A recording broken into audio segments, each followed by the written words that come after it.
On September the 11th at 8:45 in the morning, our world changed forever. A series of apparent terrorist acts toppled key symbols of Western influence and power. And when they came crashing down, what came rising up were questions. We had all kinds of questions that have yet to be answered. What does this mean? Who did this? Why did they do this? And simply, are we going to war? This is a national benefit concert, but this is also a discussion forum where we start to talk about some of these issues and get to the bottom of some of these things. This is called Music Without Borders. As a shock was felt around the globe, many artists, just like the thousands of people who helped each other escape from the crumbling buildings, have tried to find a way to help. Joining us today, Nelly Furtado, Gord Downie, Live, Barenaked Ladies, and many, many more musicians are here to perform as well as to participate in this discussion.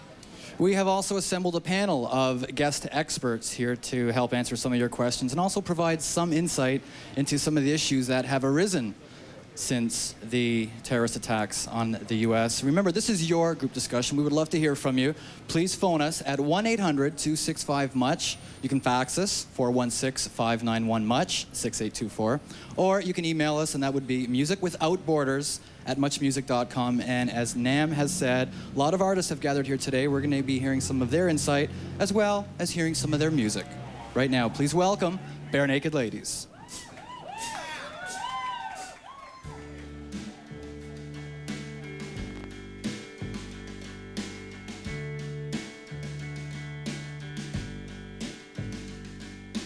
I think it's getting to the point where I can be myself again. It's getting to the point where we have almost made amends.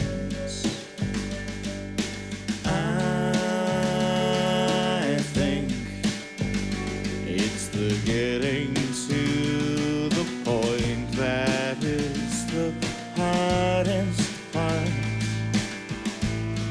And if you call, I will answer. And if you fall, I'll pick you up. And if you court this disaster, I'll point you home. I'll point you home.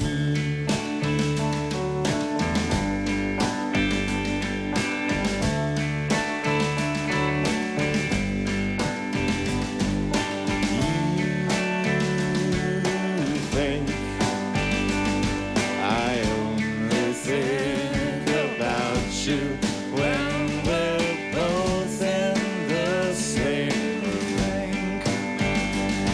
I'm only to witness the remains of love exhumed. You think we're here to play a game of who loves more than whom, more than so if you call, I will answer. If you fall, I'll pick you up. And if you cause this disaster,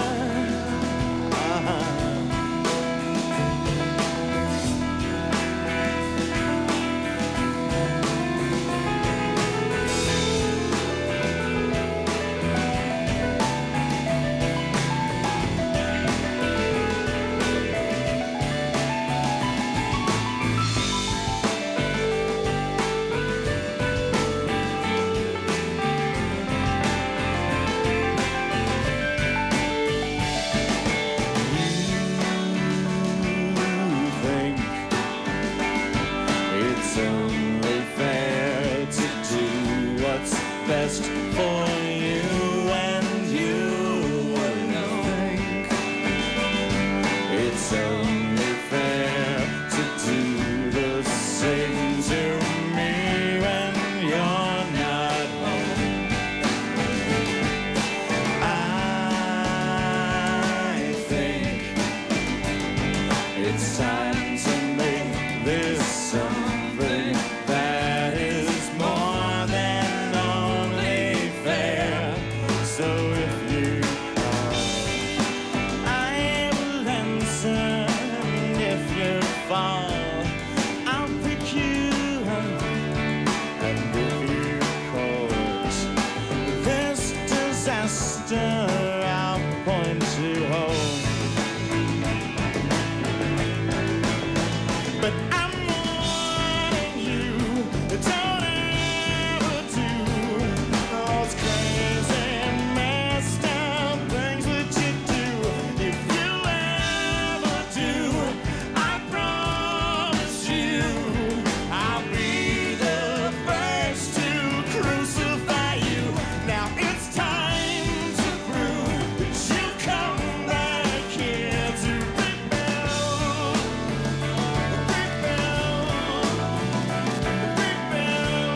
sky to fall.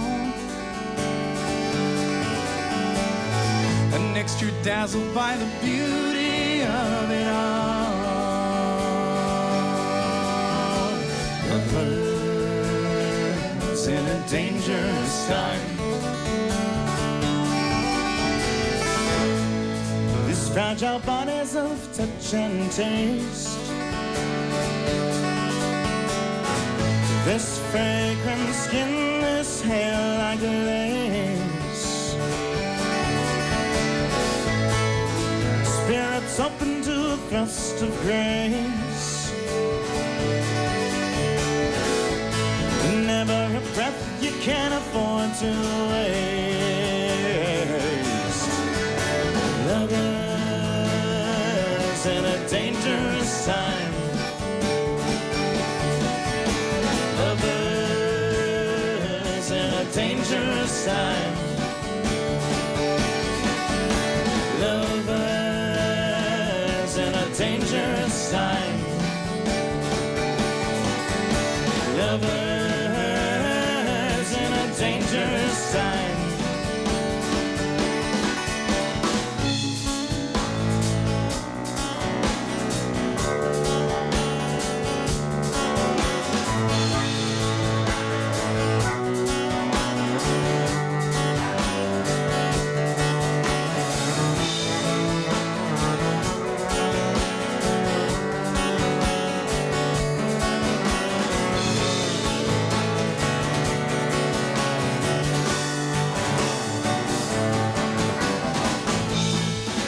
When your lover's in a dangerous time.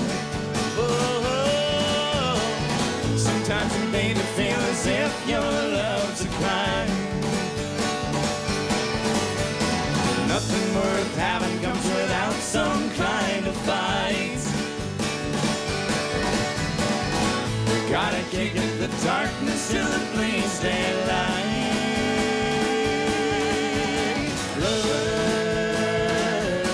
Dangerous time.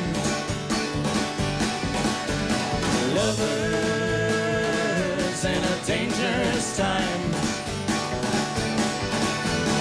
Lovers in a dangerous time. Lovers in a dangerous time.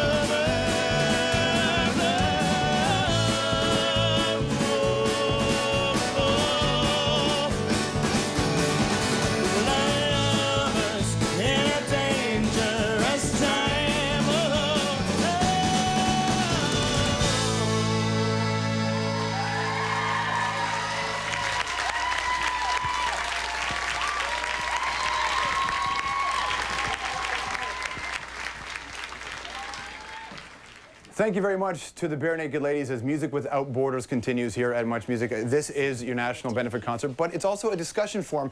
And there's a couple of things we want to get to here. And we want to start off by finding out how everybody has been affected by what's going on. You'll see some numbers on your screen, and this is your opportunity to help. It's the Red Cross numbers. Feel free to call those, but you can also do this online. Go to muchmusic.com, and you can click on the Red Cross icon there at muchmusic.com. September 11th, we will always remember that day. We are still reeling from what happened. We have a whole bunch of questions that are running through our mind, and none of us have been able to put it into words because we've never experienced this before. We went right to the streets and found out off the top. How are you feeling?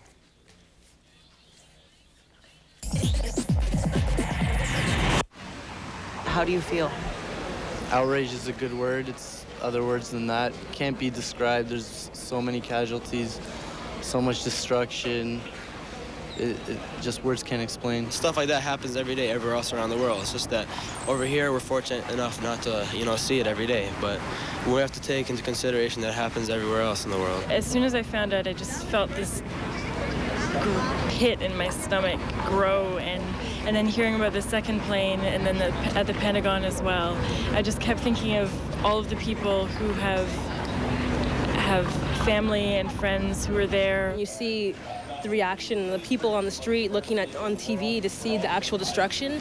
It's pretty unreal. Like, I have to keep reminding myself that's not a joke, that it's actually not a movie, it's actually happening. I really don't know how to feel about this. I mean, I've never really had the chance to live through anything like this.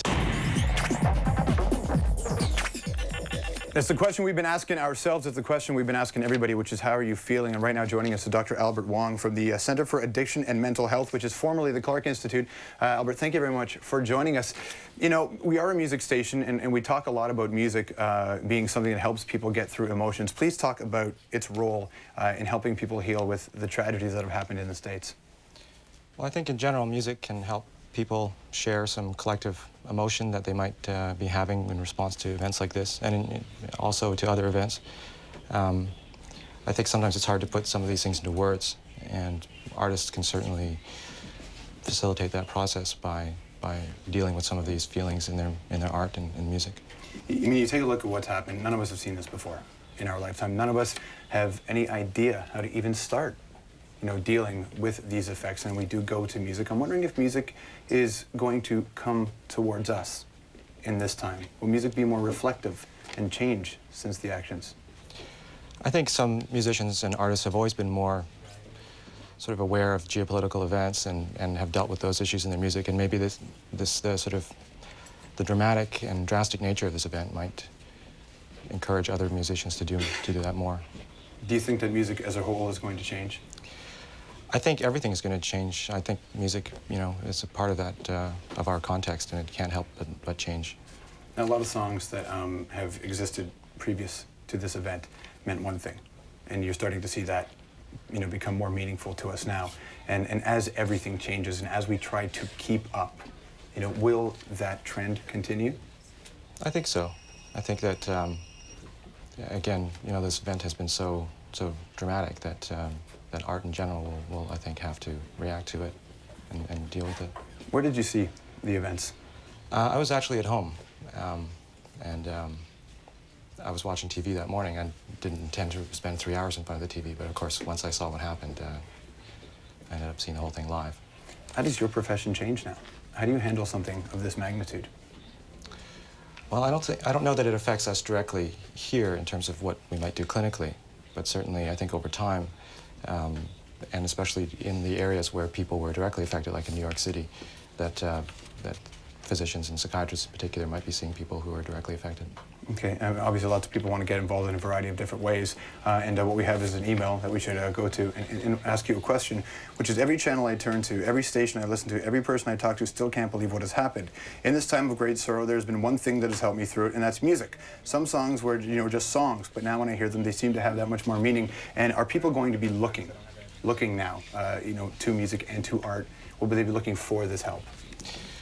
I think people will probably be looking primarily to the people that they always go to for support, their friends and their family. But again, music can often be a powerful force in allowing people to share what other people might be feeling. So. And music has obviously been something that has, you know, taken all of these people right now. And we do have a question in the audience that we are going to go to. And someone has to ask a question. We'll just get a microphone and walk in. I have a comment for you. How are you feeling after this event? Well, my friends and I are feeling helpless, and we're wondering what we can do to make a difference and overcome these feelings. I think everybody has to come up with their own way of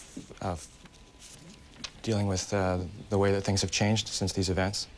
And so I'm not sure how, you know, you in particular could do something to address this feeling of helplessness, but I think getting involved, you know, such as in this show here, and being more politically involved, perhaps. I think these are all healthy ways of dealing with it. And you? Yes, a couple of us were speaking earlier, and we were discussing the fact that in our experience, so many youth have had a multicultural upbringing, especially in Toronto. But a lot of our parents are kind of reflecting some feelings that are not so multicultural, a little bit racist. So we were just wondering, what can youth do to be brought to the forefront, to set an example for for adults, for our parents, even for our members of our family, to show what multiculturalism is really about, promote understanding, so that events like this don't occur in the future. To do something proactive. I'm not sure what you can do, again, specifically, but maybe talking to the people that you've mentioned, the people that you think don't understand how multiculturalism can work and how people from different religions and backgrounds can live together, by and large, peacefully, like they do in Toronto. I think just, making it clear, making your observations overt is a good start. And she raises an interesting point, the generation gap, that applies so singularly to this event, because there's a definitive difference, between the way things, I guess, are generally covered in the country. I'm not sure what your question is. Well, I'm just trying to say, like, that becomes a big challenge as well in just sitting on the couch and watching the news, with somebody, because you're trying to explain to them your perspective, but you don't have that experience, in years. So they're going to, perhaps not understand what you're saying. Is there something that they can draw on, that'll help make that, relationship easier, even within a family? Well, I think this happens all the time when people try and communicate across generations. And of course, experience is a valuable thing and can give you the basis on which to have more considered opinions. But at the same time, experience can also create biases and lead to sort of entrenchments of certain ideas, which I think youth, because they're coming to these things from a fresh perspective, sometimes can see through some of these old biases and prejudices. Have you seen a general reaction that everybody's going through? Like there's a general feeling that everybody seems to be echoing? Well, I think initially everybody seemed to be, it may seem to be disbelief primarily, that I saw, many people interviewed and they said it seemed like it was from a movie, these events, especially on the day that they happened. So, but I think over time it's been replaced by a sense of foreboding and worry about what's going to happen more generally. We go through different stages. Is this incident textbook in the way people are reacting to it? I think it's hard to generalize from what a certain individual might respond, how a certain individual might respond to a tragic event in their personal life and how people collectively respond to an event like this, which of course has significant importance. So I think it's hard to generalize about how people, as a group are responding. Okay, let's take a phone call right now and let's go to Saskatoon and talk to Stan. Stan, what's your question? Hello. Hey, Stan, you have a comment for us? I'm sure that we will get to Stan. It has reached so many different people across the world, and we all have different educational backgrounds. So, we have a bias being North American, being West. From the West, Eastern countries have the Middle Eastern altogether different. Do you think that this is the kind of event that we're all going to be able, or at least generally get on the same page about what to do next? I hope so. The events were so extreme, and the fact that it hit a place in the world, New York and Washington, places that really hadn't seen this kind of event before, I think probably shocked people, and hopefully that's something that everyone can share and understand that this is not a good way to solve problems. Absolutely. Dr. Albert Wong is here with us right now. There's so many emotions that we're going to discuss, so many issues we're going to discuss throughout the remainder of this afternoon. And one thing we're doing here as well, this is a national benefit concert. It is about music. Let's go to Vancouver. This is Sarah McLachlan. I will remember you. Will you remember me? Don't let your life pass you by. Weep not for the memories. I'm so tired, I can't sleep. Standing on the edge of something much too deep. It's funny how we feel so much, we cannot say a word, though we are screaming inside. Oh, we can't be heard. I will remember you. Will you remember me? Don't let your life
There is Sarah McLachlan on Music Without Borders. It is a national benefit concert and as well a discussion forum. We are here inside the studios. We're at Much Music in the Environment. We should tell you, though, that this is playing on a lot of stations. We'll get to that. You can be a part of this by phoning us.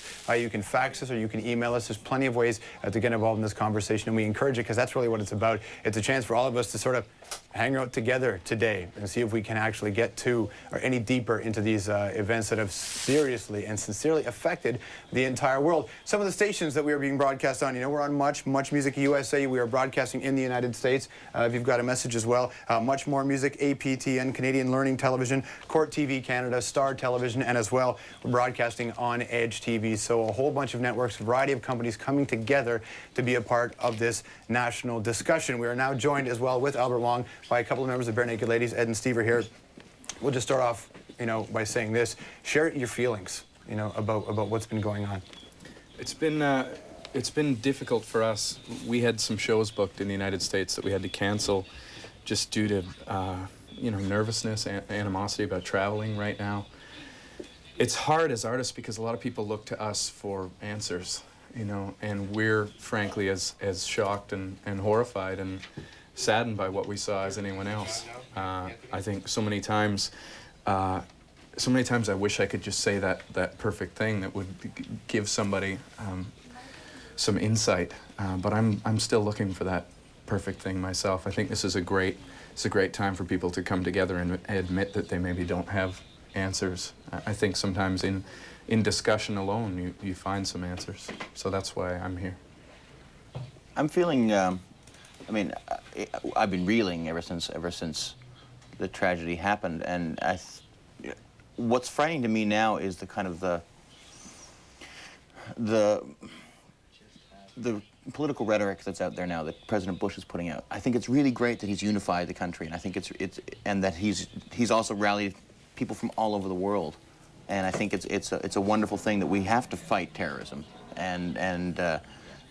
but I think that this notion that if you're not with us, then you're with the terrorists is absolutely wrong. And I think this forum is a great forum today because it allows for questions and dissent. Because I can't believe that every American or every Canadian believes that war is the right answer or attacking any specific country is going to be the answer to the solution. It may well end up being an answer, but I think there's room for questions and there's room for dissent right now. There's been a variety of polls that have come out whether or not Canada should get involved military, and some polls recently have been as high as 81% of the country say, yes, let's send, you know, military aid. Well, as Art Eggleton said, cooler heads must prevail, and I think that is one of the greatest strengths of being Canadian. I think we've always been able to take a bit of a step back and look at a situation with a slightly lessened temper, and I think it's nice that we can afford to do that. I think we're in a very fortunate position to be a neighbor to the United States. But I think that also what we can offer them is a bit of perspective from outside of it. And I think we have to be proud of that. I think we have to be proud of what our Prime Minister has done by saying we will support them, but we're not going to jump into it blindly. And it's something that we need to realize that's what's so great about being our country as well. Dr. Wong, when you hear numbers like 81% and there seems to be this real attitude of let's go get these people, is that exactly how people ultimately feel, or is it just a reaction and that will temper itself off?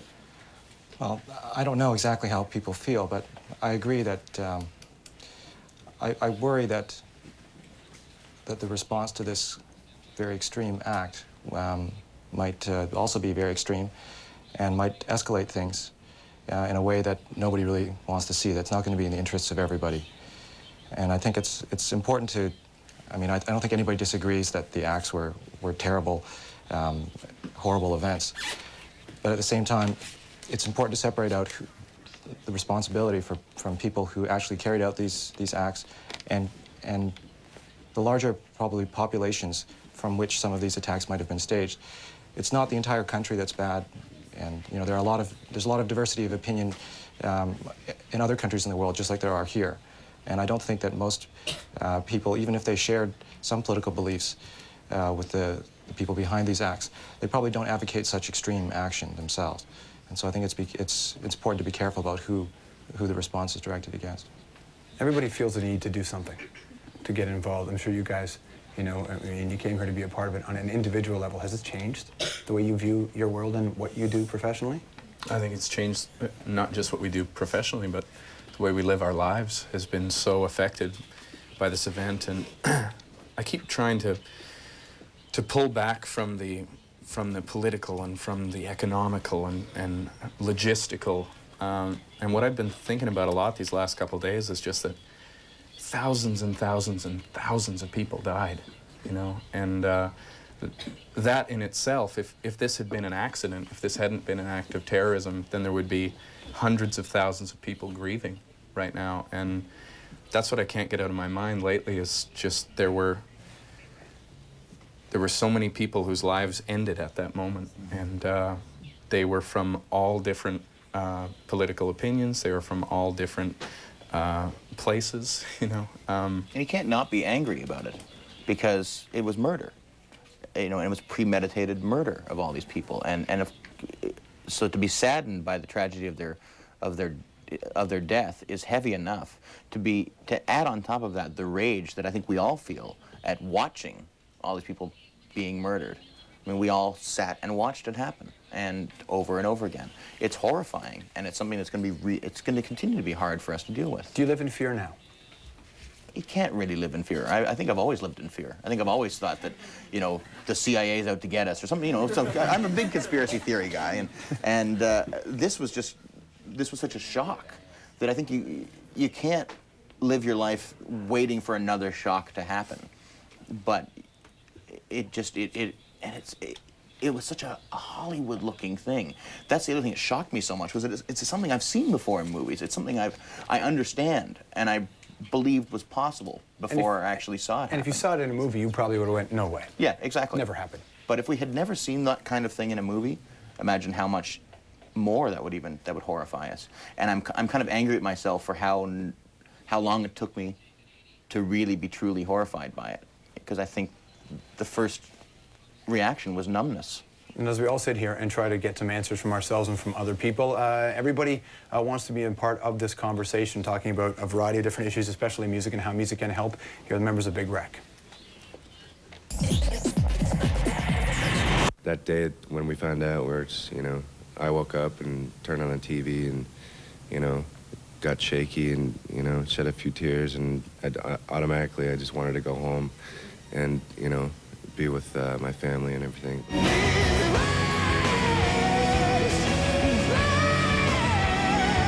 I wasn't even sure if it would be appropriate for us to actually go on with it and do the show, especially with, you know, with the rehearsals and stuff. It was actually, that was a source of relief, you know, in a way, just to get sort of soaked up in the music and get involved in that, and not have to think about, you know, the horror that was on the television. I am now joined with Morris Peterson of the Toronto Raptors. Thanks for joining us, Mo. Thank you. What made you come down today? Well, just a concern, you know. I see a lot of people here today, you know, just bringing their support. You know, I want to come down here, support my country, and, you know, I'm just down here having a good time. Okay, and you guys at home can also lend your support by donating to the USA Appeal for the Canadian Red Cross. Your donations will help with the immediate and the long-term relief effort in the United States. Canadian viewers and listeners can make a donation by credit card by calling 1-800-418-1111 or go to www.muchmusic.com and click on Red Cross. And now introducing Sum 41.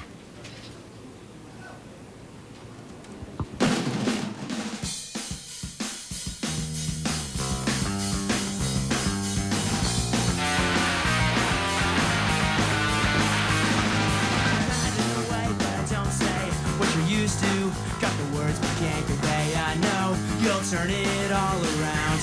It's a rhythm that you go through. Get it back and you're not afraid to say, not attacked, but you're better off anyway. By falling faster all the time. What if I would say simple words I can't believe? I don't place upon you. It's a rhythm that you go through. I know what I want. You just take me through the motions. I know what I want. And that's more than you can say. Since you found me out, since you found me out, since you found me out, since you found me out.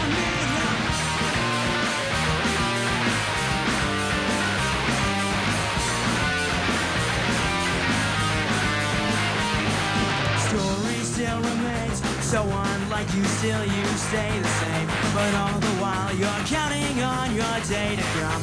Nothing ever told you, you would say that it's only for a day. From the rains that sweet, tomorrow's on its way. Why falling faster all the time? What if I would say simple words I can't relate? What came easy's now too late, and it was always standing right in front of me. 'Cause I know what I want. You just take me through the motions. I know what I want. That's more than you can say. All the time you thought was saving, still on top with never fading. After all that you've been into, it makes no sense. It's a rhythm that you go through. I know what I want. You just take me through the motions. I know what I want. More than you can say. I know what I want.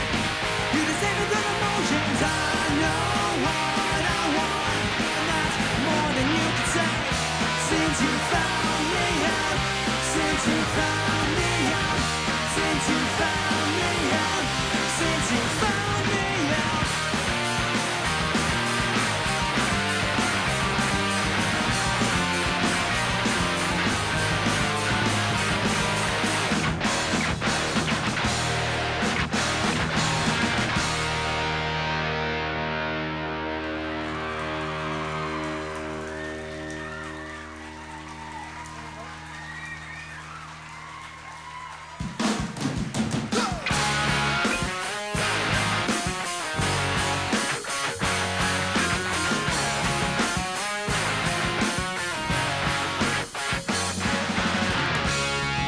You said it once before. You don't do those things you used to anymore. You say it in doubt. We're fading out, forgetting who we used to be. 'Cause I will bring you down. I don't wanna miss. I don't think you can handle this. You lost what you can't find. Never what you had in mind.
think that musicians, like, it's great that musicians are doing benefits to raise money for people that have lost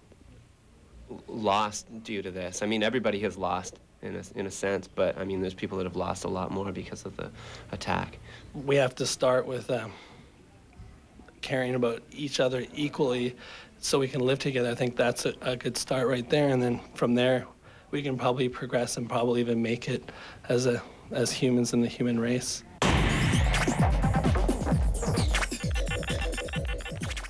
One of the things we've noticed, and we've all heard the stories, people who are at various places in the United States when the tragedies occurred and just got in cars and drove to New York and started volunteering their time, trying to become a part of this. Donations is a big way. Discussion is one. Money is also very key. There's numbers on your screen. It's a chance for you to be a part of what's happening, even if you can't necessarily get out of where you are. Bill, since this has happened, everybody has been asking, how do we get involved? That's the question people ask. We've all asked it of ourselves. Can we get involved? What do they need? How do they need? And there's a variety of ways to do this. Well, I think first and foremost, and most importantly, the number on the screen, you can call that. Obviously, that will benefit the Red Cross for immediate assistance and for long-term relief, very important. Also, I think stand up for tolerance, I think, is another simple but very important thing to do. Yeah, and this is all surrounding this event. September 11th changed the way we have viewed the world, and so we are trying to help out this one particular event. But for a lot of people, this has just raised their consciousness. You want to become more connected to the issues that happen in your life, and there are ways for people to be involved. And another great example is what happened right here in Toronto. 3 non-profit organizations have banded together to form the U.S. Disaster Youth Peer Hotline. It is a national toll-free number, and they saw a need, and they filled it, and we were there.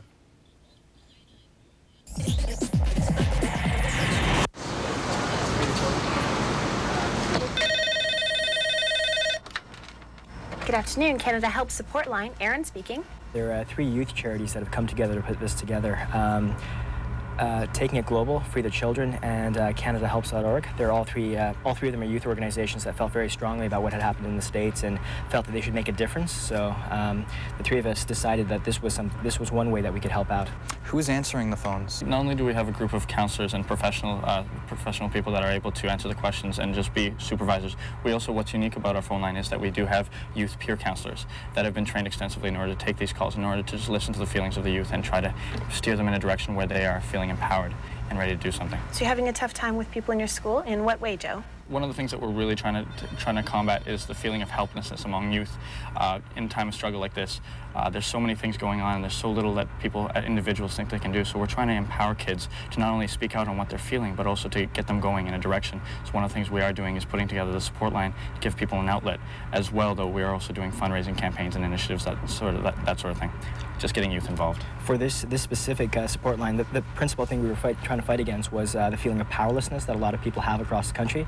That was the biggest element. That a lot of people are also encountering racial tension, and that's the other big factor that we're trying to fight against with this support line. People were calling in principally to talk about racial tension and encountering that and trying to find out what they could do to combat that.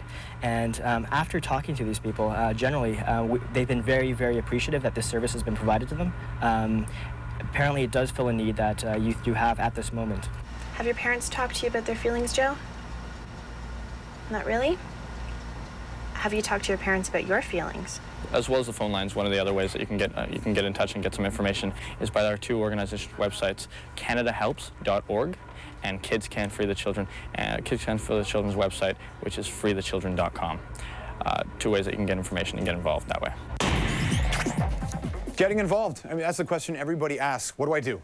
How can I be a part of this? And currently we're joined by 3 people. Mary Ferguson from Red Cross, a name you've heard a lot. Dave Farthing from UCAN. We'll learn more about that. And, of course, Jerome Williams from the Toronto Raptors. We'll start with you, Mary. We see the numbers going across our screen for the Red Cross. And this has been, the charity that's getting a lot of money. And we need people to donate. And we want to find out from you, how this money is going to be used. The Red Cross is doing a lot of activity right now in New York and has been since September 11.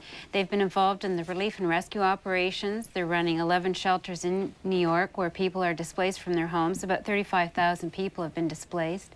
They're helping support the rescue workers, and they're looking at the long-term psychological support that's needed for the families and the victims and other people. Almost everybody has been touched in some way by the trauma of these horrible events. So we're looking at that. We're building programs for the future here in Canada.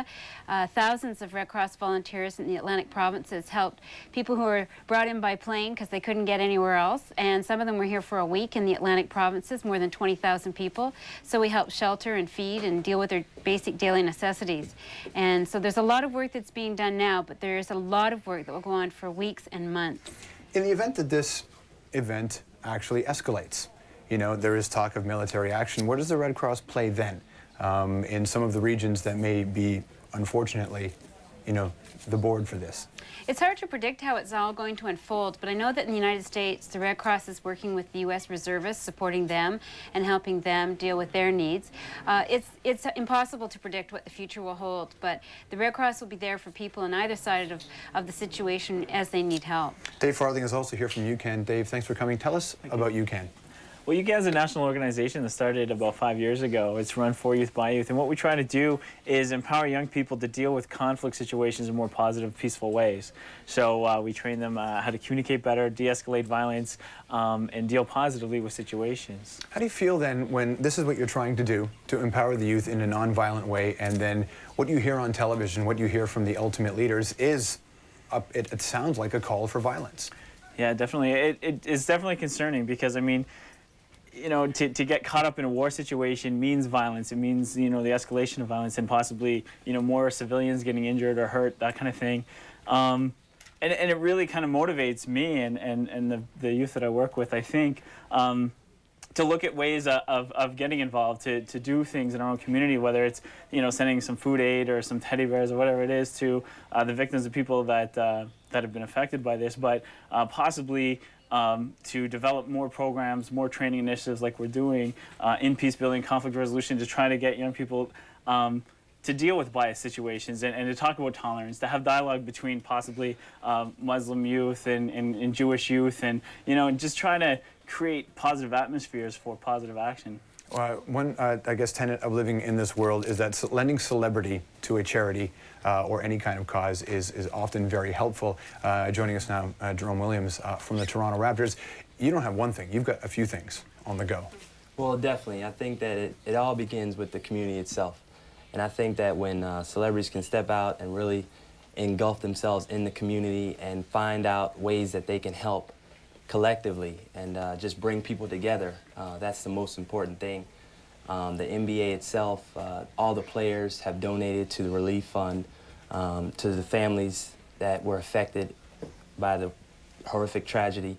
And I myself in Toronto plan on just calling out the community in certain events that will definitely benefit and go strictly towards the families and the people that were affected. And I think that not only myself, but youth groups such as yourself and communities and high schools and teachers, they can all get together, and it's little things, you know, car washes, you know, bake sales. It sounds like a small thing, but collectively, when you get a lot of healthy people working together from all types of communities, doing the right thing, you know, can make a world of difference. Everybody's coming together in this in a way that we've never seen. I mean, obviously it's been an event that we have never had to go through together. As a human, as an American, you know, when this happens. I think that's very healthy. I mean, I think that, you know, I hear a lot of people say, what can I do and how do I get through this? I think really it's just by people and communities just coming together and working together to help. And you feel a lot better. You feel like you're contributing, and you know that, you know, the lives that were lost were not lost, and they're actually bringing people together for common good. We can take a phone call right now for our guests that are here. And actually, we have a phone call. I believe Nikki is on the phone. And Nikki, you have been involved in a very tangible way here, haven't you? Yes, I have. Tell us about that. I decided to join the medics in the military in recognition of what's been happening in the United States. I thought it was horrific. And I never ever want to see that again, and I want to protect my own country, you know, because that hit too close to home. You know, okay, thank you very much for that. And of course, we want you to get involved, so you can phone us. Don't forget, you can fax us and email us as well. There's a whole bunch of ways for you to get involved in this conversation. We have people down here, obviously, a panel of experts, if you will, to have a conversation. She talked about it hitting close to home. You know, with your two organizations, Red Cross specifically, this is not a new thing. It isn't a new thing, but I think the extent of involvement is really setting a new precedent. Like, we have kids from kindergarten to all ages of people from one end of the country to the other doing things. And the kind of response that they're getting is much bigger than we have seen in other disasters. Like, for example, there were a group of 13-year-old girls in Mount Albert in Alberta last weekend who wanted to do something, so they got together, did a red-white pin, sold it at a farmer's market, thinking, you know, maybe we'll make a couple $100. $10,000. Wow. Like, it's unbelievable. It's a very simple act, but they're going out there and they're capturing this public sentiment that's so strong, people wanting to donate, that it's really involving a lot of people. And youth are really taking a leadership role, definitely in the schools across the country. It's the kids who are saying, we have to get on board here. We have to do something. It's not the school boards or the teachers who are leading them. It's the youth that are providing that leadership. So with September the 11th happening, it's all very fresh in our minds. Most of us, you know, haven't heard from our loved ones who are down there. We don't know the extent of this, but what we do know is people want to get involved. Will this carry on, or do you think your organizations, you know, will see this for a brief time, and then as everybody gets back to normal, perhaps, you know, the interest will wane? I think that everything has its time. I think that there'll be very strong support for many weeks to come. We know there's at least 400 different events planned across the country. But I think that you have to work now to mobilize that support and that concern, because time goes on and people do turn to other things. I think this will capture our interest for a very long time, but not indefinitely. Okay, let's go to the audience and get a comment right here. How are you? What's your name? Florence. Florence, tell us your comment.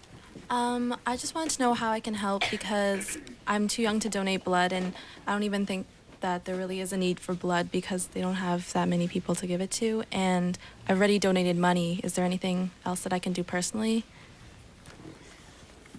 If I can maybe talk to that one. The organization UCAN, plus a lot of other youth organizations, have opportunities to develop skills to make your relationships healthy, to look at conflict in a different way, to look at de-escalating violent situations, to deal with the aftermaths of situations like this, and talk to younger brothers and sisters, talk to family members in very positive, creative ways that can move the change that.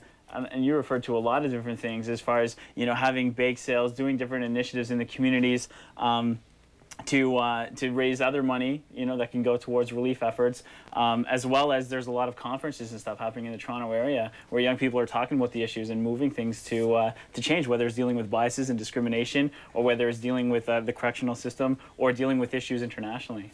Jerome, you know, professional sports teams get involved in the community on a lot of different levels. This circumstance is so different. You know, what do you think, you know, your team, your league is going to be able to do to, you know, because as an athlete you are put on a certain pedestal? Well, I think sports really play an intricate role in bringing people together. As we know, the sports world involves fans and fanatics who really support the game, and it's using that same motivation that brings together in team sports, you know, getting involved with AAUs and doing things that are sports related tends to add a little attitude and motivation and bringing people together, and for, you know, just the enjoyment of sport. And when you can look at those type of events to help ease some of the pain, sometimes that can really be uplifting. Do you have a different responsibility now than you did on September the 10th?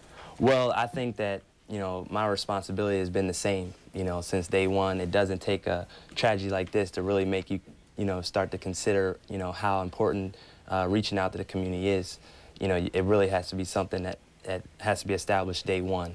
And I myself, that's the type of person that I am, to be involved in the community. And I can't wait to get started here, but actually with this type of tragedy, it just makes you want to do things a lot faster. Let's go over to the audience here, a couple of gentlemen who are involved. Tell us about your stage here. Well, I just wanted to bring up an important point. Jerome brings up an important point using the celebrity, and we've all brought it up that using this crisis, and it was a sad event, using it to bring awareness. But I think that youth involvement, as far as getting our ideas out there, I don't think that does have a season. I think that right now we need to seize this opportunity where we have all these ideas and all these concerns, and we need to continue that. I think that too often we have these great ideas and we lose it in our minds because we do not express it to anybody else. And we think, we criticize ourselves and we disqualify ourselves from being able to act because we think, well, I'm not Jerome. I'm not someone in a huge organization. I'm not a leader. But in all rights, we are because we have the ability to speak. And that's all that matters because sharing ideas is what changes the world. What the hotline? And then, and one point, just listening to him talk, you know, you'd be amazed at celebrities and how aware we are of what goes on in our communities. And, you know, I'm the type of person that I recognize people who step out and say, okay, you know, especially as youth, because I was motivated in that way when I was your age. And when you step out there and say, hey, you know, this is what we're doing, and, you know, and you can actually form something to, you know, present something positive, you know, I can assure you that people are going to come around you, but it's going to take what's inside of you to really get people's attention. You know, your passion and what you're trying to accomplish and your goals, that's what attracts. And, you know, celebrities watch, and they're going to be the very people, not just celebrities, corporations, businesses. You know, anybody who helps is a celebrity. Doesn't take a stature to really, you know, do what you're trying to do. And Jerome, you mentioned this kind of event makes you want to get involved. You want to speed up the process of being in there. And, you know, for a lot of people, what happened was you've got a bunch of artists were in Calgary, and they couldn't fly, you know, in light of what had happened in New York City and Washington, D.C., and outside of Somerset County, Pennsylvania. And so a bunch of artists were in Calgary, and they made the most of their opportunity. I'm your mother, I'm your son.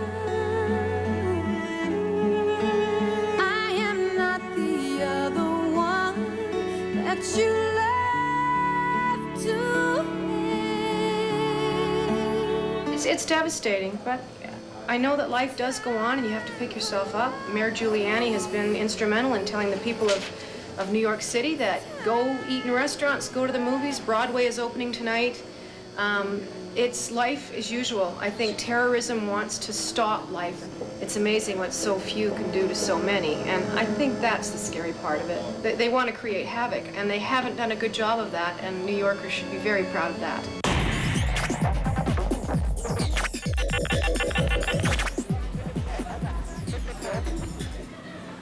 Joining us now is Snow. Snow, thank you for dropping by. Thank you. Now, why was it important for you to be here today? Just to give my time and just to come here and just to show people that, you know, we got to stick together and do all this thing together and donate as much as we can and help these people out in the States and stuff. So that's why I'm here and everybody else is here. And we just, you know, come together and do it. And I mean. Okay. And you guys at home can definitely help out. You can show your support by donating to the USA Appeal of the Canadian Red Cross. Your donations will go towards helping in the immediate and long-term relief effort in the United States.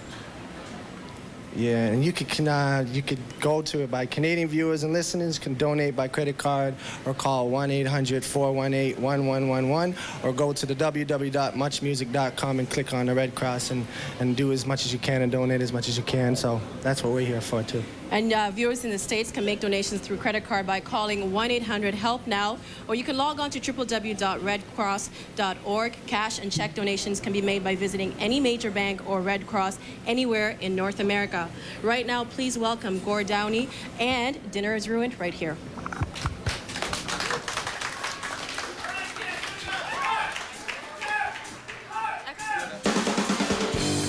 You know my name is Figment.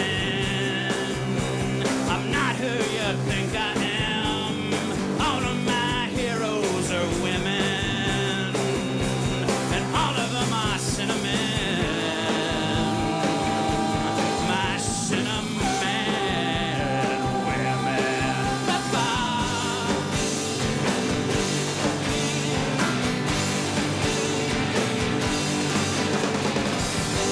The sanding down of the collective has left us in a pile of puzzle dust, and me cake drunk in the middle, crying, what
Thank you. It's a pleasure to be here. We'd like to do a Neil Young song now, if we could. It's called When You Dance, I Can Really Love.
Thank you very much.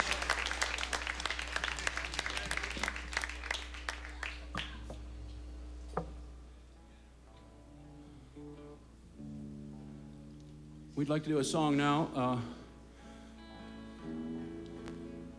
And the whole idea of the song is to remain as absolutely still as you can and conserve your energy and your oxygen. It's called Pascal's Submarine. And we need to find our pitch. Na na na na na na na na na.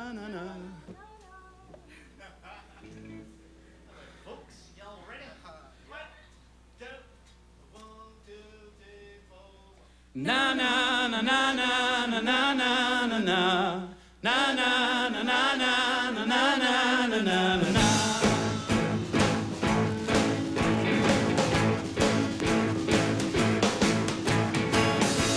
There's not a breath of air tonight.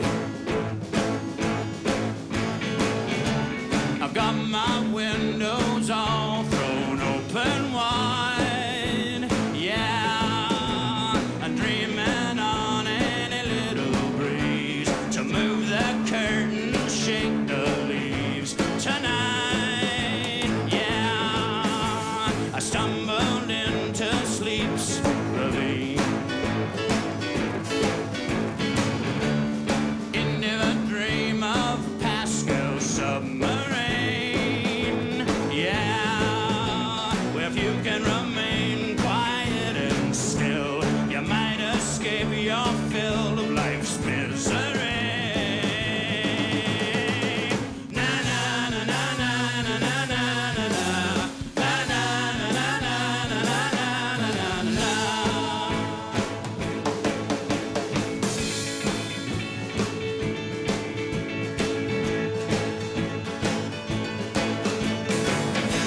A woman's had all she can stand, hysterically screaming, I'm waiting for my man. Yeah, madam, we're doing all we can. And can you give me your man's name again? Yeah, with clapping off within her grasp. But there's just one more thing she's dying to ask. Yeah, but they stuck a needle in her arm, saying, don't do yourself more harm. She collapsed. Na na na na na na na na na na. Na na na na na na na na na na.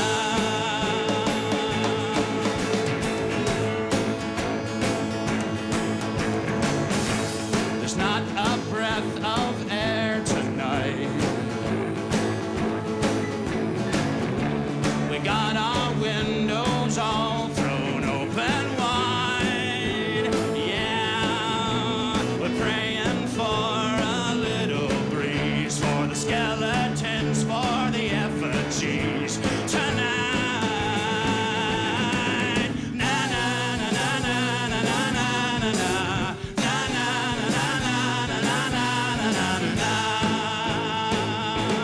Yeah, na na na na na na na na na na. Na na na na na na na na na na.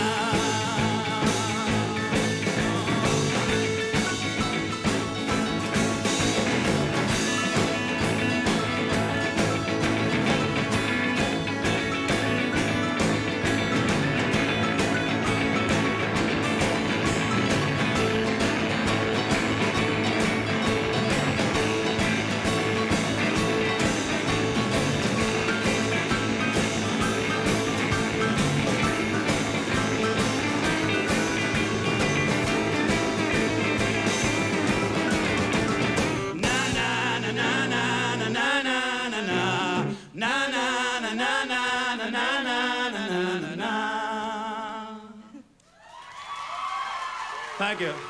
Take care of each other. Thank you very much.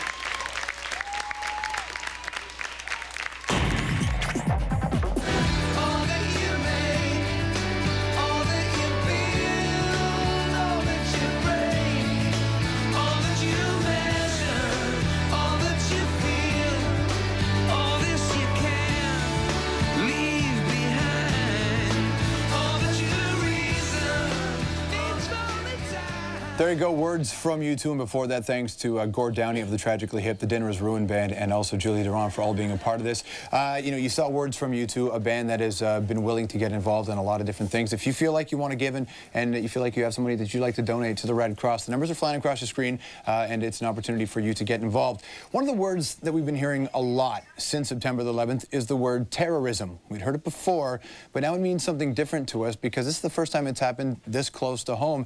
And, you know, the question that we have is, you know, what is terrorism? When terrorism, you know, exists in this act, it's so chilling and it hits us so hard, but we still have to define what it is. There are so many different definitions of terrorism, so we ask a simple question. Terrorism, what is it?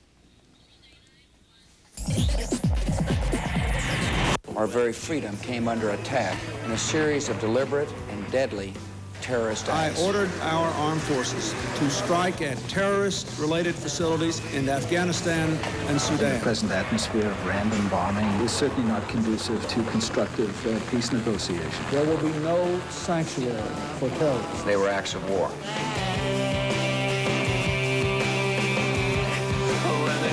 Why do you think terrorism exists today? Because of the hate that other countries have for each other. You know, they can't stand each other. That's why they hate each other. Terrorists, it's just an excuse, you know, to hate another person.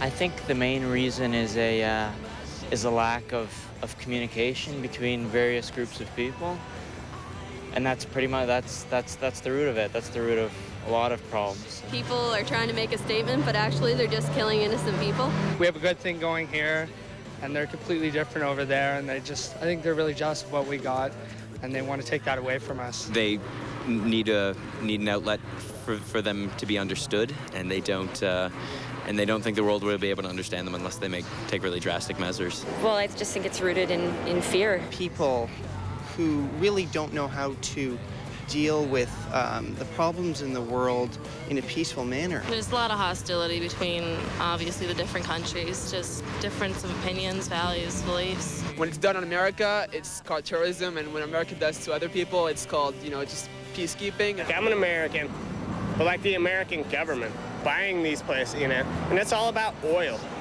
greed, and bullshit, you know. Because everyone thinks they're right and don't want to be proved otherwise.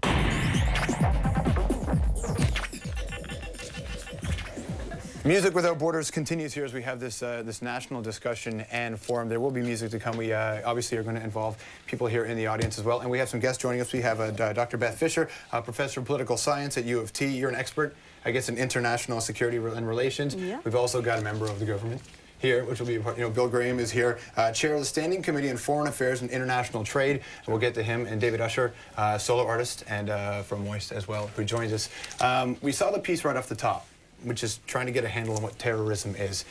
To the best of your ability, what is it? Right. Well, terrorism is like pornography. Everybody knows it when they see it, but it's hard to define. Very loose definition, right? Yeah, extreme. Okay. Yeah, exactly. And you know, one person's terrorist is another person's freedom fighter. If you look at U.S. history, when the colonists conducted the Boston Tea Party and dumped all the tea, the British tea in the harbor, and that was the beginning of the American Revolution. Well, from the British perspective, that was terrorism. From the American perspective, that was, you know, the beginning of a great and prosperous country. So it's really hard to define terrorism. Usually we call terrorists people who we don't support. Okay, so that makes it even more difficult then in this situation. Mr. Graham, she mentioned, and you had mentioned earlier, one person's terrorist is another person's freedom fighter. Right. For a government, that could be the same person, just in a different year. That's true. I mean, people have pointed out that bin Laden himself was our ally when we were fighting, when he was in Afghanistan fighting the Soviets, when we were trying to get Russia out of Afghanistan. And so this is true, and politics does move, and our ally one moment may become an enemy at another time, and this is the nature of international politics as well. But I think for me, Beth, I think maybe we could say, though, that we'd all agree that terrorism as such, though, is different from other forms of military action. I mean, terrorism is directed usually at civilian targets. It's an attempt to use means which strike terror into the population. You're going to win that way. You're threatening to poison wells. You're going to blow up an atomic plant. You're going to totally radical measures which are designed to sow terror in civilian populations. And that's why most of us want to try and bring it to an end, because it's totally uncontrollable, and in terms of international law or politics, at least in violent war, there is a state control, and there's the United Nations, and there's ways in which we can try and curb it. With terrorism, it goes underground and becomes a threat to all of society, and I think that's what we saw in New York. David, you were on the Thai-Burma border, and you saw the conflict firsthand. You know, talk about your feelings, what you saw there, and the images that you saw from September the 11th.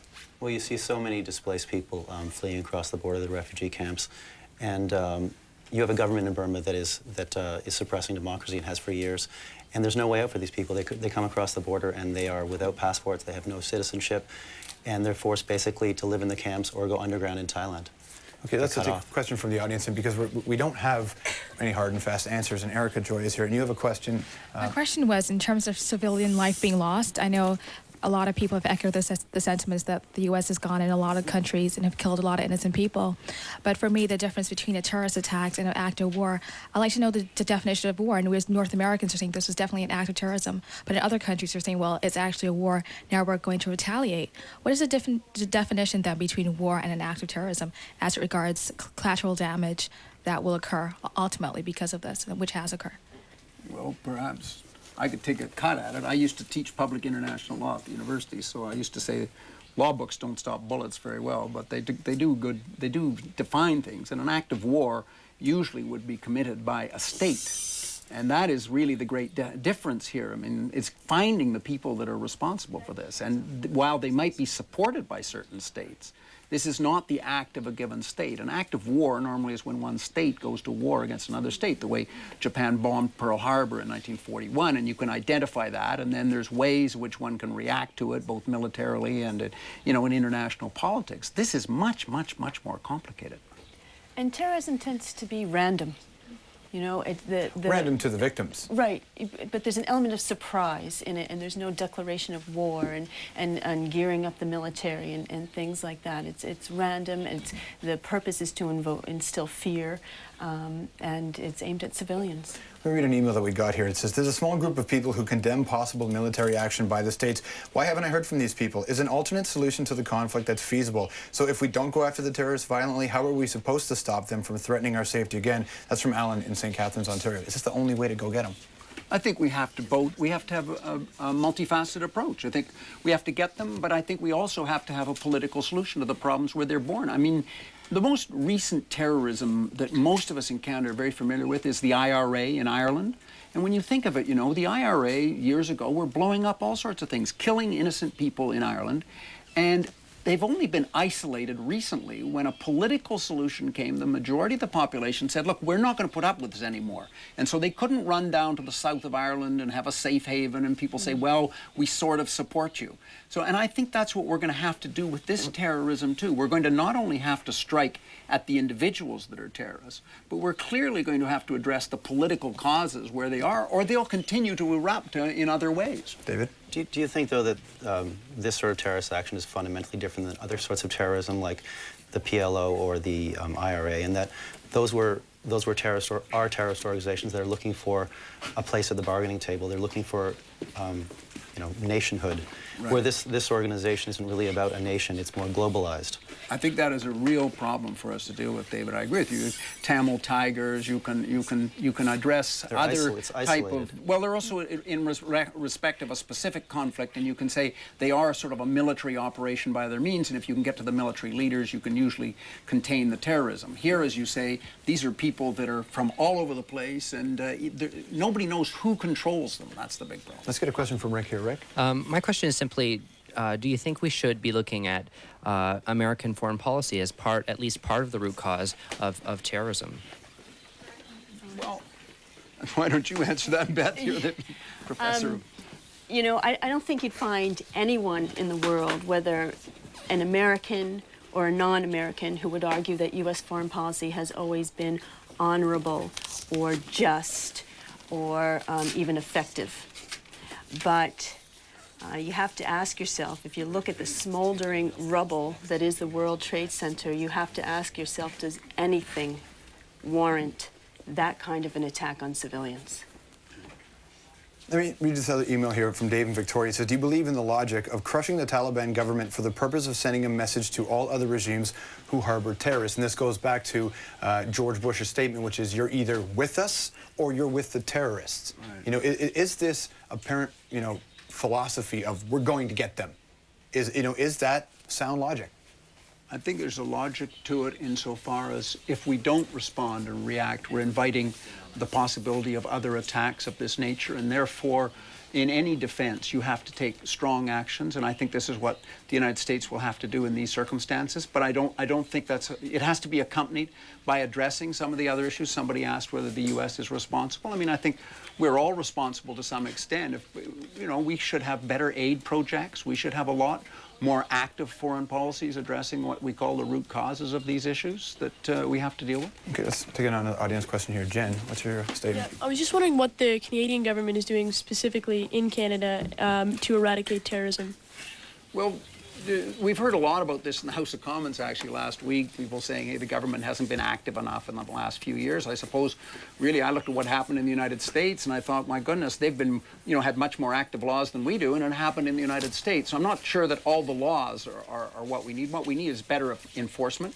The government's clearly taking more measures to protect airports, to ensure that we're doing that. We're looking at the immigration laws. We are looking at the police powers, or not police powers, but there has been a significant increase in the amounts of money given to the Mounties in the last 2 years, and we'll have to look at whether or not we need to up both the quality and the amounts that we are giving to our services that are dealing in Canada. But certainly this is a new situation, and the government is doing its best to try and find how we can deal with it. But remember, we live in a country with a charter, and we live in a country, you know, with a multicultural civilization. In my city, you know, I was down right in my own riding. I was down in a mosque the other day. And one of the things we've got to realize right in our country is we have to make sure that we work together as citizens to make our country work properly. Otherwise, we sow the same seeds of enmity that give rise to this type of action. You mentioned our charter, which brings up legislation, you know, and protection. We've been hearing a lot of conversations lately that perhaps in order to properly have this war on terrorism, that there's a risk that some rights that people enjoy right now may be changed. You hear a lot of opening up, you know, I guess the rules to allow the police to, you know, how is this going to affect us on a very practical level? Well, the charter cannot be just changed by us, by politicians, by a law or anything, although the federal government can adopt a law which we can use what's called the notwithstanding clause to override the charter. But the courts also interpret the charter in the light of present reality and what's tolerable in a free and democratic society, and they know we have to protect democracy, and they'll give us the powers to do it, I think. Aaron? I've got two separate questions. One is, I like your comment about the Boston Tea Party. And I wonder, okay, so the act, as you said, was reprehensible, but nonetheless, it is an indicator of something, of an underlying problem that does need to be addressed. So the British in the 1700s, looking at this act, would have seen it as an act of terrorism, but nonetheless, there was something behind it as well that they needed to address. And I'm wondering if this act is something much broader than just terrorism, but going back to the foreign policy issue, something that the West really needs to take a look at, the acts it has perpetrated or committed in the rest of the world, to try to address those. And the second question is about where you look at repressing people or making a statement about how this situation should be dealt with, one firm act against the Taliban. When we tried that in World War I, after World War I, with what remained of the Axis powers. What's your question? The result wasn't good. Like, hate just festered, and it came back and bit us again. So I'm just wondering, is that going to happen if we do this all over again? Well, I think it's important to keep in mind the broader context. The UN has been placing sanctions on the Taliban for over 2 years, trying to get them to crack down on Osama bin Laden and trying to crack down on the training camps and the financing that's going on for terrorists within Afghanistan. So there have been non-military attempts to address this problem. The Taliban has repeatedly ignored them.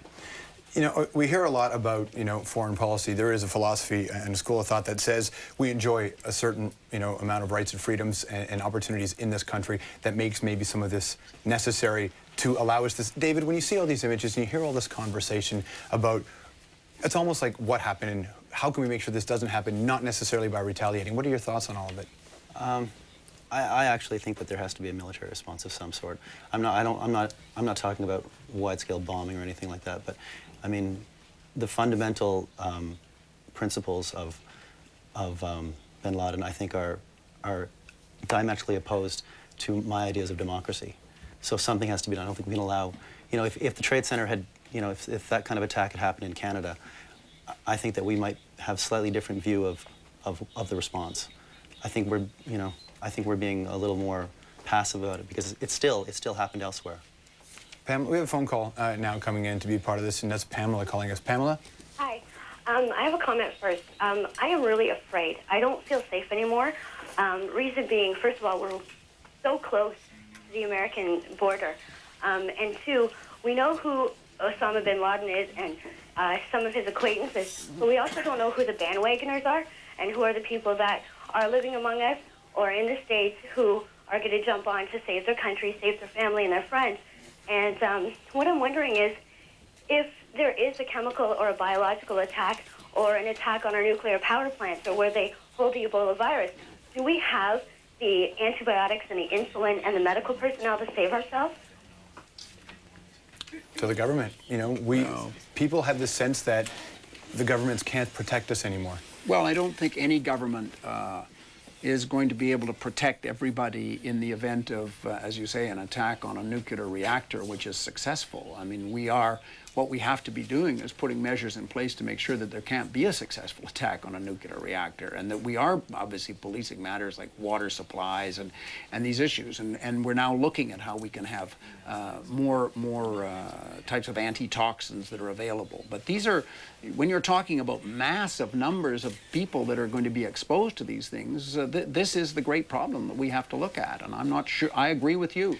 We have to make sure that we prevent this from happening. I'm not sure that we would have the medical facilities to be able to respond to what would be equivalent, in your case, of something like a nuclear bomb going off. We just don't have that kind of reaction capacity. Here's a philosophical, I guess, question from Jenny, and it's: terrorists are mindless, heartless, soulless human beings who should be brought to justice, but not at the expense of thousands of innocent lives. Yes, the terrorists did take upwards of 7,000 innocent lives, but what would make it right if we were to do it?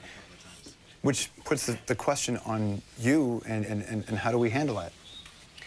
I would share some of the concerns of the questioner, quite frankly. I think the most effective way to address terrorism is not through a bombing campaign like we saw in the Persian Gulf War. I don't think the United States is going to do that anyway.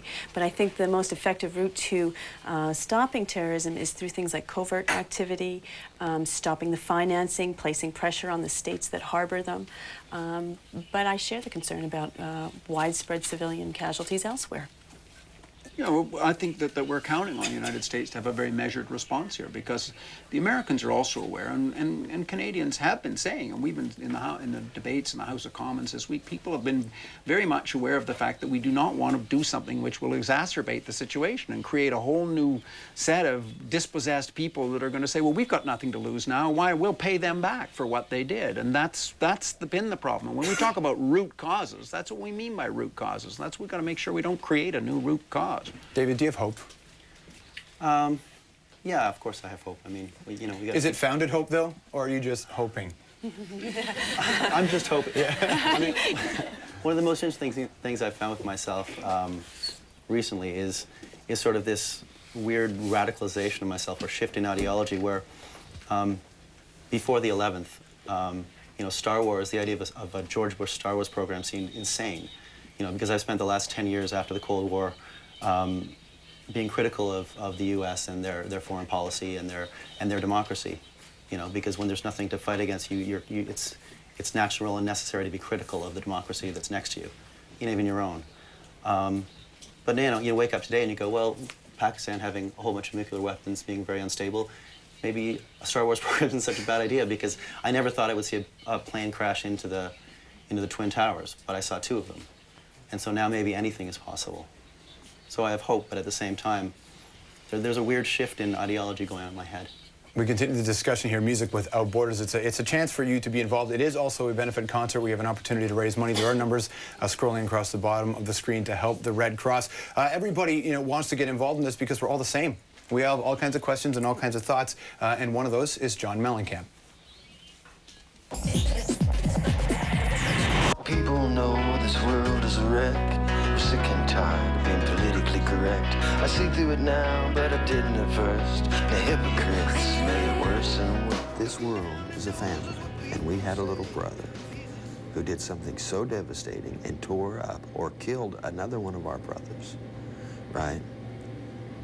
I don't think our conclusion would be, let's go get mom and dad and our older brothers and kill our other brother. It's what you do and not what you say. If you're not part of the future, then get out of the way. I think that we should go to that brother and say, what is it that would make you do something like this?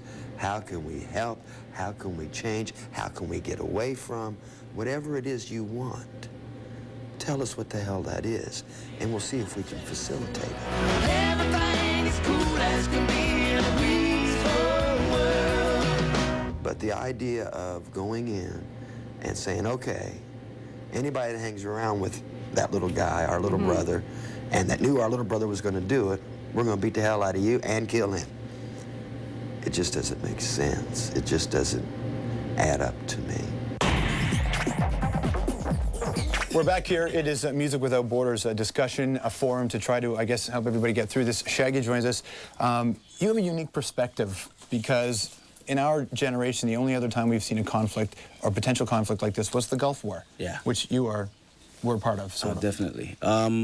You know, I look at this whole situation. I have a home in Long Island, and I know people who knew people that worked in the World Trade Center. I mean, this is a part of our lives. If you're a New Yorker, you know, you kind of drive past these buildings, you know, and people come in and out of there every day. And you know, I was in Spain when it happened, and it was just like disbelief. I was shocked. You know what I mean? And I do tell you one thing: as much as it moves us and totally just hurts you just to see this coward act take place. I do know one thing though: dance ain't war. Mm-hmm. Well, you were in the Gulf War, right? Absolutely. And my heart goes out to every, you know, all the victims and their families, but it also goes out to each and every serviceman out there right now that is getting ready to deploy. You know, because I know what it is to have that knot in your gut right now. When you get that phone call? You know, yeah, and it's just like right there. And it's even worse now because we knew who we were fighting back then. They don't have a clue right now. You know what I mean? And they're going into terrain, it is not like when we were in the Gulf where it was like, this is desert, you know what I mean? We basically sat there for 5.5 months doing exercises while planes just did the job. You talking about rough terrain here. You talking about, you know what I mean, in and out of valleys and all of that. That's going to be some hard stuff. And, you know, you just got to pray and hope they come back. But I understand the cause. I even understand this cause more than I did the Gulf War cause. Oh, now, and we know that there is something, you know, that has to be done. We talk so much about needing to find out the people who did this. You know, is any cost okay? I don't think so. I don't think so. I don't think at any cost. I mean, I was watching something last night on TV about Afghanistan, and there's a lot of oppressed people there, but there's also a lot of good people there. And yeah, it might be hard, but you know, I don't think two wrongs make a right. I don't think going in there and just, you know, nuking them or doing something real stupid like that is going to solve it. Well, because you've experienced it, you hear the White House and you hear the media and you hear the term war being thrown around. Yeah. You know, how does that make you feel? It's ugly. It's ugly. Because, all right, take for instance, they said the Gulf War was a low casualty war. I used to hear that a lot. Oh, you know, this is a low. Gulf War wasn't even a war, man.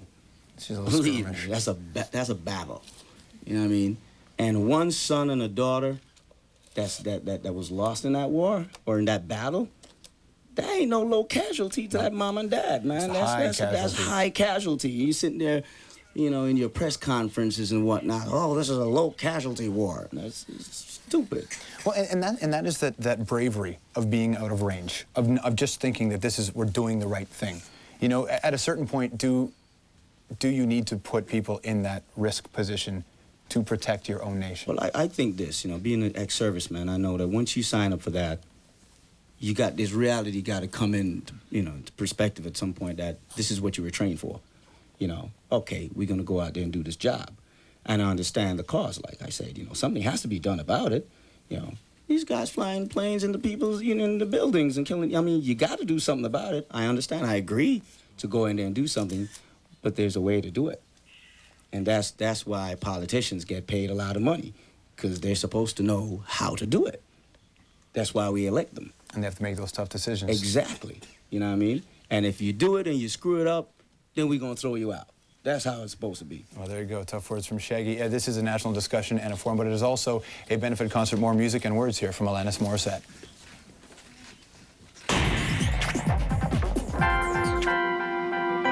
How about not equating death with stopping? Thank you, India. Thank you, Providence. Thank you, disillusionment. Thank you, nothingness. Thank you, clarity. Thank you. You're watching Music Without Borders. I am Bill Welichka, hanging out with Will.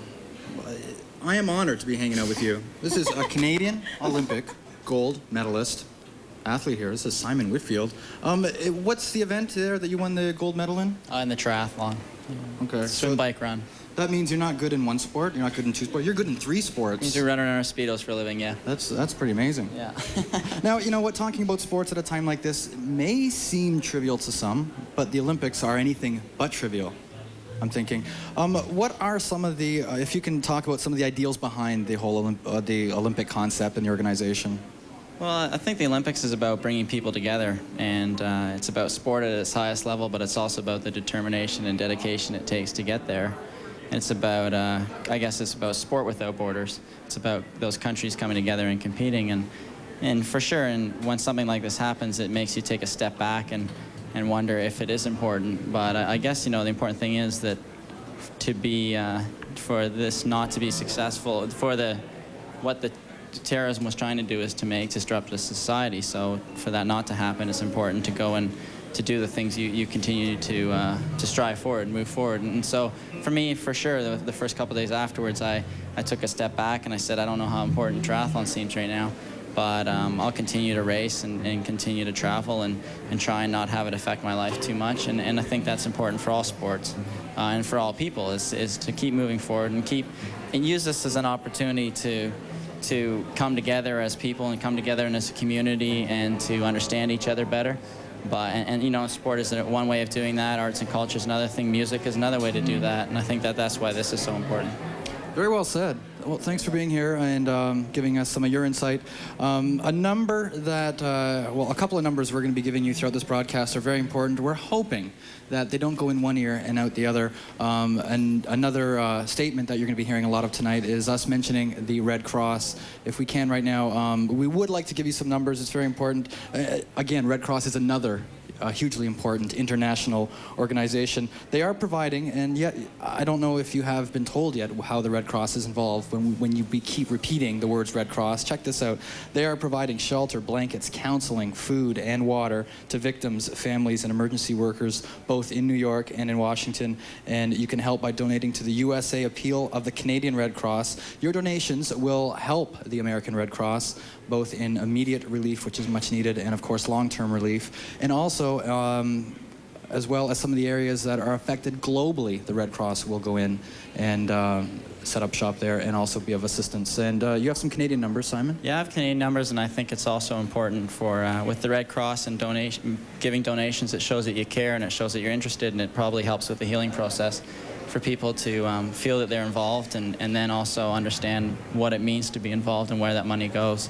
So donations in Canada, you need to call 1-800-418-1111, or in the US you can call 1-800-HELP-NOW, or you can visit the Much Music website at muchmusic.com and click on the Red Cross, and it's a very important thing to do. As you all know, the magnitude of this is enormous. There cannot be enough money sent in, and we cannot stress that enough, and we cannot mention the numbers enough. If you are a USA viewer, you can make a donation with a credit card by calling 1-800-HELP-NOW, and the number is 435-7669. Or you can go directly to the Red Cross website for more information. That was www.redcross.org. Oh, I always have a problem with that. Is it org? I think it's org there, but yeah. You know what? It's ORG after the dot, after the Red Cross. And a cash or check will also be greatly appreciated. At banks, you know what? There's no reason to not give something. I think the other thing too, and not only with Red Cross, is just being nice to each other and being, they said that people are being more polite. Well, let's continue that. Buy a coffee for the person in line behind you. Just feel that sense of community and use this to feel better about being involved and more caring for each other, more understanding. So, along with donating money to Red Cross, you really need to. It's very important to be polite, be helpful, lend a helping hand to other people, and be understanding. Again, we're not going to throw out a dollar amount. It's up to you. Your call is very important, though. But we're going to go back to the music, Simon. What do you think? I think that'd be great. Yep. There's some music. We got some treble charger standing by. Here they are right now. Treble charger. Treble charger. Thanks, Tom.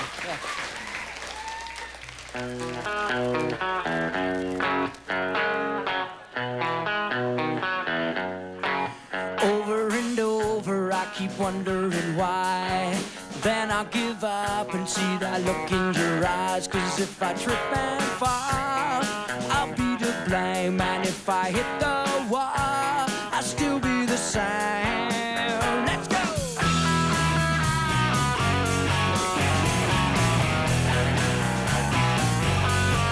Wasting your time with these so-called friends. What you adore, I do what you pretend. And it's kinda sad and deranged, but it's not so bad that it can't be explained. 'Cause in my mind, it's all a waste of time, and there's no excuse at all. And I realize, surprise, you were right all along. And I wanna know, have I sunk to a brand new low? And I wanna know, 'cause I've lost all my self-control.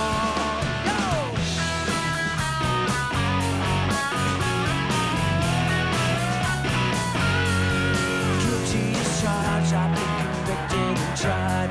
Was it too much to ask for you to take my side? 'Cause there's nothing here left to defend when it's always me that you blame in the end. 'Cause in my mind, it's all a perfect crime, and there's no excuse at all. And I realize, surprise, you were right all along. And I wanna know, 'cause I've sunk to a brand new low. And I wanna know, 'cause I've lost all my self-control. Nothing is what it seems to me.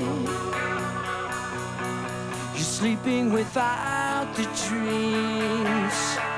Without you, nothing defines me when I'm slipping away. It's only you that can find me, and I'm over my head again. I'm falling from end to end. Let's go!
Is it any wonder anyway, with nothing left to choose?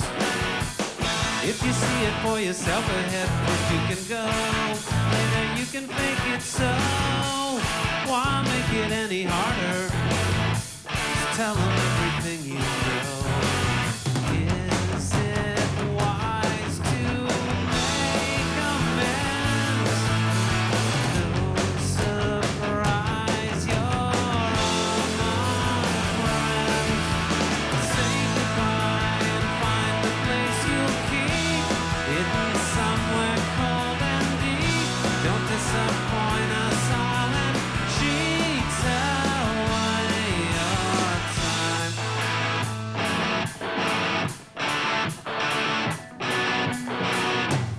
Why does everyone ignore it? It won't go away. It'll get you through the day. Doesn't anybody know by now? There's never anything to say. Is it wise to make amends? No surprise, you're among friends. Say goodbye and find a place you'll keep, hidden somewhere cold and deep. Don't disappoint us all and weep for old time. Save a cry, you'll need it in a week. Every holiday retreat. Don't disappoint us all and cheat away your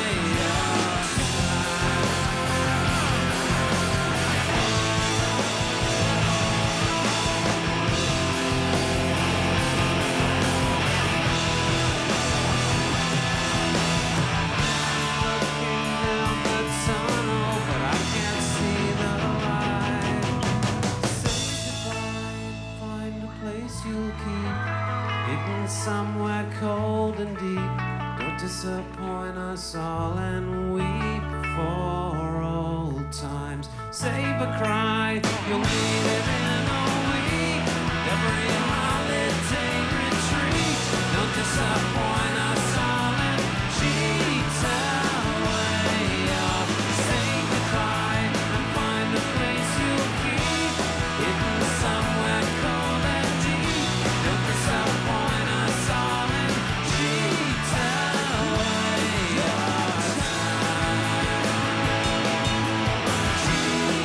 away your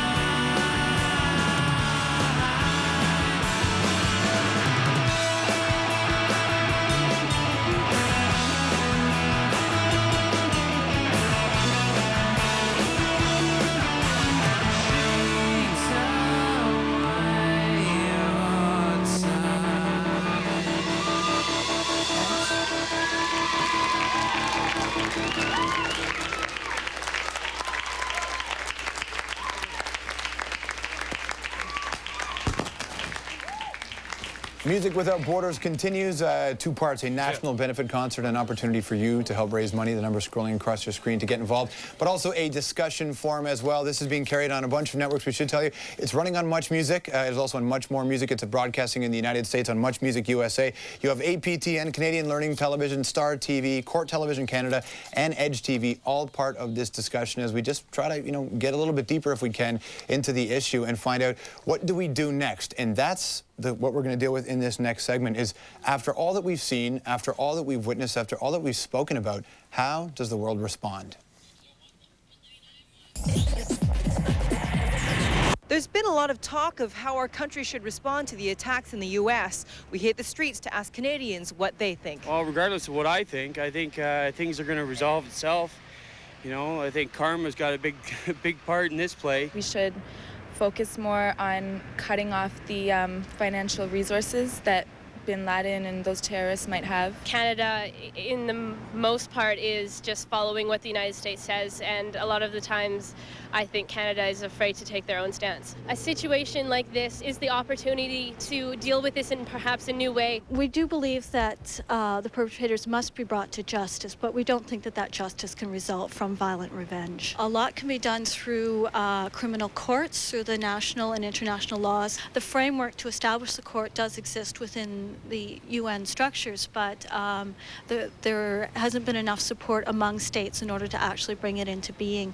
Fortunately, the Government of Canada has been very supportive of this initiative, and we will hope to continue to lobby them and hope that they can lobby other countries in order to get this court underway. The situation in the Middle East is not a good situation. Most people get more and more poor, more and more hungry, and the situation gets worse and worse. I think what our role to do is to show why some people are upset. Let's go help them. Why do we want to go blow them up? Being a partner in NATO, they should be supportive of what the U.S. plans to show solidarity in that respect. If they just go and drop a bomb somewhere, it's not going to help anything. It's just probably going to promote more retaliation. It's just going to create even more problems as opposed to fixing anything. Whatever they do, as a Canadian, I'm in support of the Americans just to keep myself personally safe. I just hope for the best and, you know, everything will work out.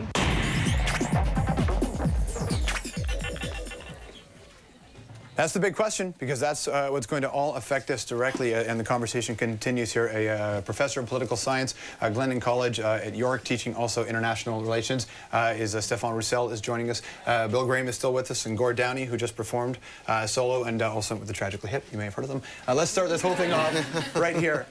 Derek, tell your story. I have a loved one who, in New York City, who works at the World Trade Center. And fortunately, she made it out. We didn't hear from her for a few days, and we were kind of worried. But I think what needs to be said more importantly than my story, because it's touched not only me and my family, but thousands of other families, not only across the States, but across the world, that we need to stand up and fight against terrorism, but we need to send a message to our government and to the governments of the world that the violence isn't cured through violence. Something else needs to be done. I don't have anything unique or extraordinary to say, but we need to reevaluate where we go from now. Okay, thank you. And that's the thing, you know. We hear so much. There's a lot of thoughts, there's a lot of rhetoric, there are a lot of opinions, but that's the human aspect that Derek talks about. And so I'll pose the question to you. When you're teaching a global issue, how should the world respond? There's no clear answer of such a question, because the problem itself is so wide, it's a global issue, in fact. So there's a legal aspect, there's an economical aspect, and it poses all the question of what is globalization? What are the consequences of globalization? Because it's probably one of the consequences. It's a war. Terrorism is a war of globalization era, and it's probably also a consequence of the inequality in the world, and also the fact that we, the Western countries, we're dealing with other society without respecting, I think, all their particularity, or their cultural and political specificity. So we need to, I think, pay more attention to such deep issue like that one. Bill, being a part of NATO, do we have to do what we're told as Canada? No, that's very clear. I mean, the NATO treaty is clear that one engages in actions in accordance with the response that you give and your willingness to participate in any given action. And obviously, we can only be told to do certain things because we have a limited capacity of what we can do. And I think, but I think what we can do is bring a different perspective. I think it's a wonderful question, because I think that's what we have to do. I mean, a group of parliamentarians up in Ottawa, myself and a conservative parliamentarian from Halifax, actually, we've been trying to bring 5 PLO politicians together with 5 Israeli politicians for the last little while, and they may come together here in Canada in the next few weeks. And it's just our small way of saying we have to get you people talking to one another, and maybe we as Canadians, from our own experiences, limited as it is, can bring that, the multicultural nature of our own society. Can we help you see your way to dialoguing with one another and bringing some peaceful resolution to your conflict? And I think that's what we have to focus on. I mean, everybody agrees that a crime has been committed, and there has to be a police response to a crime. But, you know, we've been talking about the war on drugs now for a long time. I don't think anybody thinks we're winning the war on drugs, at least not with just police action. We have to have much more profound action than that, and this is going to be a similar type of issue. Gord, what are your thoughts? What Canada's response should be? Yeah. Well, I think Canadians should probably continue to love each other. You take care of each other, our, Arab and Muslim brothers and sisters. As a Canadian government, we should probably act as a friend. And I think friends can operate I think there's a biker ethos that says a brother doesn't ask why, there is no why. And I don't know if that should be our response. But as a friend, maybe join with the rest of the world in staying vigilant and reminding the Americans, the American government, that they're in a unique situation. It's an unprecedented opportunity of solidarity, unity throughout the world, and not to squander it, you know, to sort of, I think that's what everyone is interested in. And we're kind of in that no man's land right now, in that vacuum in between doing too much and doing nothing. Let's take a question over here. Yeah, hi, I'm Sam. I'm just wondering, how can we justify being so angry about this and so, like, enraged when basically we're planning on sending troops in a war that will probably result in the deaths of hundreds, probably thousands of Afghani civilians as, like, collateral damage? Is there a justification for retaliation or for our response? Well, when you say ours as Canadians, I mean, there were many Canadians in the World Trade Center. I believe there were 67 countries represented in the World Trade Center. So this is an international response to an act that was committed against people from all sorts of countries. And that is but the question goes to this issue of, will the response be such that it is a justified response, a measured response, proportionate, in a way that will address the police action thing and not create more enmity. And that is what we are looking to the United States for, that leadership. I think the United States, by the way, has been extremely measured in the way in which it's been responding at the moment. There has been no, you know, talk of, hey, we're going in with, they could have been launching cruise missiles and all sorts of things. You've noticed that they've been very, very cautious and I think very responsible in what they're trying to do. And I think they're aware of the type of problem that's been raised by the question. And it's probably another issue is probably the U.S. Public opinion. I think that all the initiative that the U.S. government launched until now is more targeted to the U.S. public opinion. They were shocked by what happened last week. So the first idea probably from in Washington is to calm down, saying people, look, we're doing something. We're not sure what are we doing, but we're doing something. So, and it's not clear yet if there's any war in a military sense and what is the target. So probably we have to wait and see. And I agree with you, there's the U.S. government was, until now at least, they keep the problem down. Yeah. This is an email here. This is sort of a comment furthering to what you were saying, Gord, which is, lately I've heard many Canadians say that war is not the answer, or this is not Canada's war, which is simply not true. Something needs to be done, and apathy is not the solution, because of the stark truth that if the terrorist threat is not removed, this will happen again, and who's to say that Montreal, Ottawa, or Toronto would not be the next target? This was a physical attack on America, but was a symbolic attack on the democratic world. Is that the government's position? Yes, I think that is exactly. And what the Prime Minister was saying in the House when he responded to this on last Friday, when we had our debate on Monday, was, I thought he had a great line. He said, we must take actions which are effective in the long run and not those which would give us satisfaction in the short run. And that's what we're all looking for. And of course, this is the most difficult thing. But it is our war. It is our problem. It is something we will have to respond to. But there are Canadian ways of dealing with it. I think your point about, you know, our own communities. I mean, we have a lot to learn from this city of Toronto, where people have come together and built a society that's quite different from other societies because of our multicultural nature and our tolerance and respect for one another. And those are the Canadian values we got to go out and try and take to the rest of the world and say that's the way we deal with these issues. Let's get some response here. You have a question? Yes, I do. It's particularly directed to the politician, Mr. Graham. I want to know how responsible the Canadian government is for declaring war, a public declaration of war, when we are not fit in our military to protect our own civilians.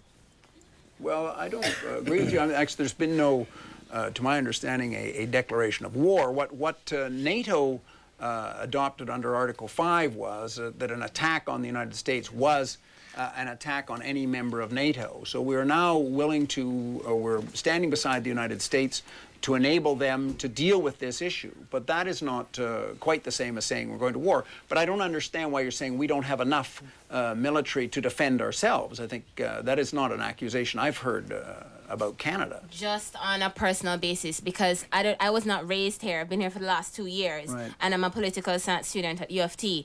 And the way that we've studied our military, we're more peacekeepers. Yeah. Our first instinct was to take their planes and take their passengers and take their victims. I don't think, as you said, the gentleman in the far corner that we should act as a friend. There's some friends that will fight for you, and there's some friends that will comfort you. And I think we have to choose our role very carefully of what we can afford to give. Gordon, what kind of friend are we supposed to be? Sorry. I'm just curious, what kind of friend should we be? Well, I think we can remind them that they, again, have a unique opportunity to redefine the role of the definition of superpower. They can be, as the last remaining superpower, they can lead the rest of the unified world towards peace. As we continue to find out who did this, one city that has popped up in the news throughout the past in this sort of event is Montreal. We're going to take a phone call right now from Alana in Montreal. Alana? Hi. How are you? Fine, how are you? I'm good, thank you. What's your comment or question? Well, I'd like to say how I think this is really great, what you guys are doing. And I want to know, I know that there's the need for justice, but on what are the benefits of the states going to war when there could be more violence or retaliation against the states again? Well, I mean, if we had a huge crime committed here in the city of Toronto and the police were going in